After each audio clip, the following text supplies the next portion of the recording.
welcome to another Friday at 5, Funky Friday at 5. I'm your host, Mitch Hampton.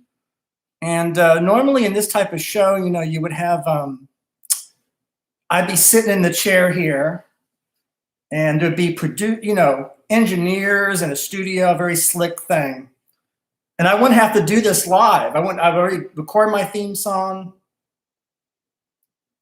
I sit in the chair, I've already done the theme song. That plays, right? And then you come to me and I start talking. But since this is totally live, I thought, how interesting. Every time I'm going to play the theme song. And it'll be different every time, and you know, it won't be so it's a different type of show. So, you know, of course you have orchestras, you know, in the old days. I'm thinking about like Johnny Carson's show, Dick Cavett's show. You know, Doc Severinsen, Bobby Rosengarten, they would have musicians that would, you know, they'd have an orchestra pit, usually big bands, greatest musicians in the world in those bands, unbelievable. That's a whole other discussion, but they'd be sitting there and they'd have a cue and television and they start playing. And this is all, I'm doing everything, so here it is. So I thought for this Friday, I would talk a little bit about music. I would talk about, let's see here. As you can see, I move things around. And I'll play a little show and tell. That's Cole Porter over there, Night and Day. And I've been working on a string quintet. And the fifth person, it will be me playing piano. And I got all this stuff here. You know, been working on that. But I've been working on a solo piano piece, actually. And what's interesting about this is that it's a continuation of my hard listening genre. And as you know, I created a style of music called hard listening, like easy listening. And, you know, I've been applying it to this new piece, and it's meant for solo piano, so it's not no other instruments. I could take it anywhere. And since I'm seated at the piano now, I thought I might play a little bit of it. Like a lot of my hard listening stuff, it's always based on, was it always based on? It's always based on something popular, something stock, you know, like stock things, stock footage, stock music, you know, chord progressions, figures, you know, I guess maybe memes, they would say today, right? I don't know. Figures, memes, and all mixed up from all the decades. And the idea of it is to incorporate these things into a finished piece of music. And the other principle is a principle I call fearlessness, or sort of that if I really like something enough, or I find something really interesting, I am going to say, put it into the music. Don't exclude anything that I like. Again, there's a lot of things I exclude out of necessity or out of time or out of the fact that I got a message coming here. Let's see what this is. Excellent. My producer is letting me know that all the tech is working. So that's important. I want to say a couple words about Laurie Strickland. Laurie Strickland makes all of this in a way possible, and she has a vision, and she's enormously helpful. And I think it's really important that I mention that from time to time, or regularly. But back to the hard listening. And I think it was 2013, I got a strange idea. In the summer, in August, actually. This is August, right? And one of my favorite movies is Lifeguard with Sam Elliott. And I've written about this in my August blog post. So I thought I would talk more freely and more extemporaneously, spontaneously riffing on what I wrote in that post, which you can read. And I thought, you know, what would happen if I approach piano music? Okay. piano music with structure to it, with form. Almost, I dare I say, classical form, like sonata, all that stuff. But using things that I love, which may not be classical, or might be pop, or might be all kinds of things. And so I came up with this idea, and I released 2 albums: Hard Listening Volume 1, which was in physical form, and then Hard Listening Volume 2, which is on CD Baby. And consistently, I keep using Cole Porter. I don't know why. I did Cole Porter. I keep coming back to him because I consider him, one of the greats, of course. And also, you can do a lot with it. Now, I'm not going to go on for too long. I'm just going to play a snippet of this because it is new and it's not finished. And it is based on the Frank Sinatra, Nelson Riddle, Quincy Jones version arrangement of I've Got You Under My Skin. And so I thought, well, what can I do with these motifs? First of all, the Basie Band, incredible piece of music recording, very early 60s. So I thought, I'm going to write a piece. And so I started writing a piece, and this piano piece is called Under the Skin. Not Under My Skin, but Under the Skin, which is also a reference to a quite odd, interesting, I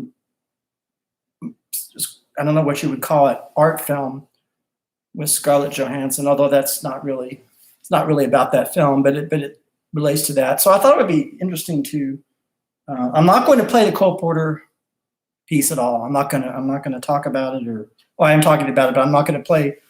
So I'll leave it up to the viewer or listener to draw conclusions about influences. But this is what I have so far. This has never been played before. This is totally, again, look at this. This is like, because our podcast is about making things with the hands or making things. So this is like, almost like, see, it's almost like a mixture of everything. It's a little bit of music theory. I'm showing you how I make this thing. Like I'm a potter in a studio or a painter. Because I think it really is all the same thing. I never tire of saying it. All the arts are one. They're not singular, they're plural, and they cover widely varying emotions, moods, opinions. That's true. But there's a unity to all the arts. And that unity is our consciousness as human beings, and some might say love, actually. So that's a unity there. But in any event, I'm going to play a little bit of this, and so bear with me because, again, work in progress. It's far from perfect. Let's see.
So that's what I have so far. I don't know. That's what I've been doing. Those are the kinds of things I've been doing in lockdown.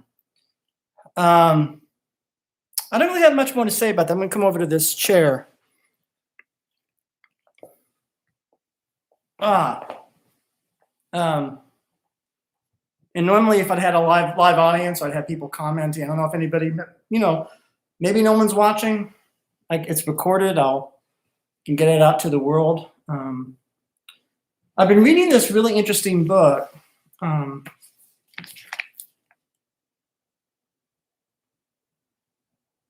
Art and Thought in the Cold War. Now, it's really about like what humans did. Oh boy, mid to late 40s all the way through the 70s, which is a lot of time. That's a lot. And what's really remarkable about this book, is that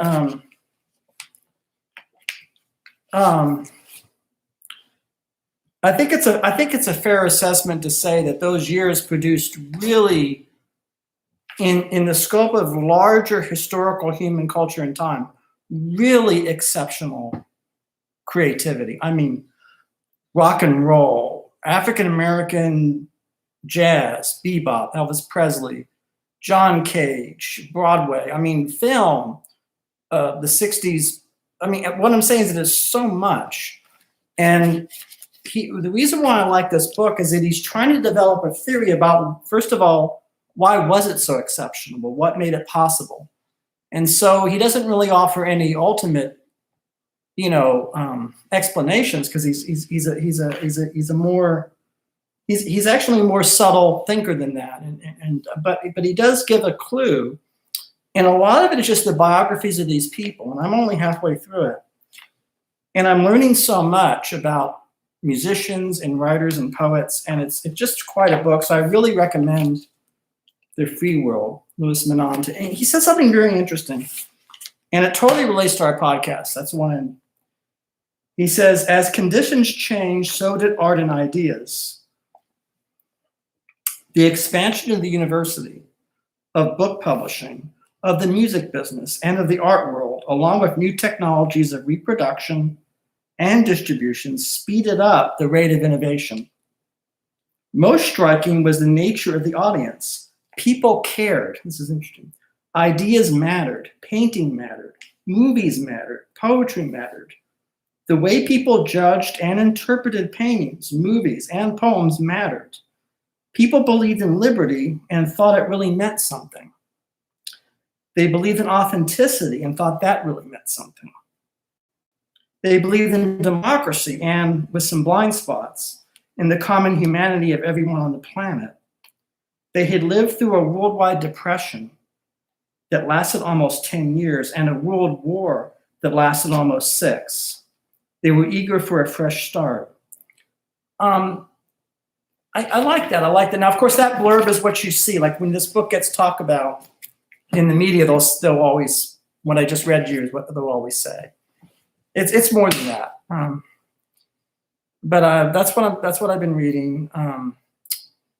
So I just thought I would talk about that and talk about August of the summer. Now, my blog post, I talk about, a lot growing up in Florida and being on a swim team and just sort of the feeling, I have a sensation or I have a feeling about being human and about, in the 70s. So it's all connected because this movie Lifeguard is about 70s people. And it got me the idea of creating a whole style of music. And there's a scene in the movie where I think Sam Elliott is on a date with an old flame from high school. It's a beautiful scene, just extraordinary scene. And then she puts on this music that's sounds like Janis Ian or something. Very, it's a woman singing with guitar. You could tell she's anxious, like he might not like that music or something. And she says to him, "Is this okay, this music? I could put something else on." He says, "Oh, it's okay." It's like a few seconds in the film, but I sort of been haunted by that scene. I don't know why, but I've been haunted by the two things that I think, think about: sensuality, pleasure, frivolity, the beach, right? This is August, right? And people want to go to the beach and they like to have fun and they like, leisure, right? At the same time, things, couldn't be more serious. And there are, things involving depth and earnestness. And, I talked about a Tarkovsky movie, for crying out loud, which is certainly deep and heavy and can be. And so my feeling is you can have both. My feeling, for me, both are in my character, and it's not about picking and choosing, and they both reflect aspects of life. And so I've been thinking a lot about that, but it is now 5:19. I think I might finish this soon. I hope that you've enjoyed a little bit of music, and I'm going to, am I going to play something else? No, I think that's fine for the music. So some upcoming events: Ellen Burstyn show episode next Thursday. Very excited about that. I'm doing a concert on September 4th right here in my living room with a trio. Justin Watt is the drummer. Zach Page is the bassist, and that's Saturday night concert here, 7 p.m. September 4th. So if you're able to see it, get tickets. I'd love to have you. And so those are two things coming up, and there's probably a whole bunch of other stuff. But I won't. I don't want to wear out my welcome. So I hope you've enjoyed this brief Funky Friday at 5. And also, please subscribe to us on Patreon and look for more shows. I'm going to start doing more shows, brief shows like this, not too long, just appetizers or something, snacks, something to help you feel better and relax, which is important. So I thank you very much, and we'll talk to you soon.